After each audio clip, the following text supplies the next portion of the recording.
हाल ही में रिलीज होने वाली भारतीय फिल्म कश्मीर फाइल्स झूठ और गलीज प्रोपेगेंडे की एक फर्जी और पुरफरेब कहानी है। इसके जरिए मोदी की जेर क़यादत आरएसएस की फस्ताई हुकूमत हिंदुत्व एजेंडे के नफाज के लिए भारत में मुसलमानों के खिलाफ नफरत की आग भड़का रही है। इस मुस्लिम दुश्मन और मन घड़त फिल्म की नुमाइश करने वाले सिनेमा हॉल जहालत के मरकज बन चुके हैं, जहां हिंदुत्व गुंडे नफरत का प्रचार करके मुसलमानों की नस्लकुशी का मुतालबा करते दिखाई देते हैं।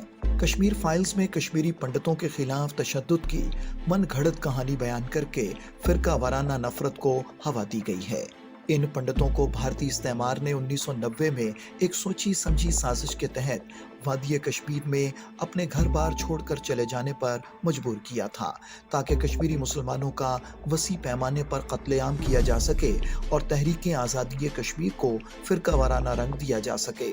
भारत के गैर कानूनी जेर कब्जा जम्मू और कश्मीर में उस वक्त के कठपुतली वजीर आला फारूक अब्दुल्ला का कहना है कि कश्मीरी पंडितों को मुसलमानों से कोई खतरा नहीं था, बल्कि उन्हें उस वक्त के गवर्नर जगमोहन ने ये कहकर गाड़ियों में भर भर कर वादी कश्मीर से बाहर भेज दिया कि 3 माह तक मुसलमानों का कत्लेआम करने के बाद उन्हें दोबारा वादी में आबाद किया जाएगा।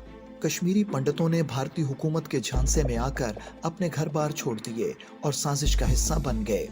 कश्मीरी पंडित जो 1990 में भारतीय फरेबकारी का शिकार हुए ने भी कश्मीर फाइल्स में बयान किए गए वाकयात को एक भोंडे मजाक से ताबीर करते हुए कहा है कि हिंदुत्व अनासर कश्मीरी पंडितों को अपने मकरूह सियासी मफादात के लिए इस्तेमाल कर रहे हैं। जुल्म की इंतहा तो ये है कि जिन कश्मीरी पंडितों ने कश्मीर फाइल्स को एक जहरीला प्रोपेगेंडा करार दिया है, अब उन्हें सच बोलने पर धमकियां दी जा रही हैं।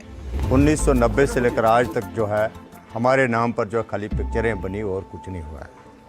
इवन आज भी ये पिक्चर बनने से ना मेरी घर वापसी हो सकी है, ना मेरे जम्मू कश्मीर का कोई समाधान हो सका। ये एक जिस हिसाब से हमें 1990 से लेकर आज तक जो है एक पॉलिटिकल टिश्यू पेपर की तरह हमें यूज़ किया गया है और आज भी वही हो रहा है। जो दूसरी सरकारों पर इलिगेशन देते थे, इन्होंने नहीं किया, इन्होंने कश्मीरी पंडितों को उजाड़ा, लेकिन इस सरकार ने भी आज तक हमारी सुध नहीं ली। बीजेपी ने सिर्फ कश्मीरी पंडितों का शोषण मतलब एक्सप्लॉइट हमें किया हर जगह पर। कश्मीरी पंडितों के साथ साथ भारत के बाज़मीर हलकों ने भी कश्मीर फाइल, जिसका डायरेक्टर मुस्लिम दुश्मनी के लिए बदनाम है, को नफरत अंगेज और गलीज प्रोपेगेंडा करार दिया है। दानिश्वर हलकों का कहना है कि ये फिल्म भारत में मजहबी मुनाफरत का एक और सबूत है।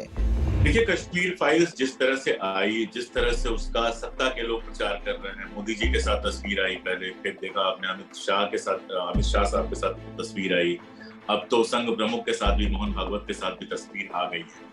तो वो फिल्म बहुत साफ समझ में आ रहा है और जिस तरह का बिहेवियर अनुपम खेर या फिर उस फिल्म के जो डायरेक्टर हैं विवेक अग्निहोत्री, उनका हमने सोशल मीडिया पे लगातार देखा है, तो बहुत साफ समझ में आ रहा है कि ये एजेंडा के तहत बनाएंगे। इस फिल्म में एक बड़ा खूबसूरत सा डायलॉग कि झूठ दिखाना उतना बड़ा गुनाह नहीं होता है जितना सच छुपाना। तो फिल्म बनाने वाले जानते हैं कि गुनाह अजीम है वो, और उस गुनाह को बहुत जानते बूझते और बड़े प्यार से करते। मोदी सरकार की जेर निगरानी कश्मीरी मुसलमानों के खिलाफ नफरत से भरपूर फिल्म शायद बॉक्स ऑफिस पर कामयाब होगी, क्योंकि भारत में बेशतर लोग अनाज खरीदने की बजाय नफरत खरीदने में दिलचस्पी रखते हैं। लेकिन हिंदुत्व के अलंबरदारों जो नफरत के सौदागर हैं को ये बात याद रखनी चाहिए कि वो दिन दूर नहीं जब नफरत की भड़काई हुई ये आग पूरे भारत को अपनी लपेट में लेकर भस्म कर देगी और नफरत का प्रचार करने वाले भी इसी आग का ईंधन बन जाएंगे।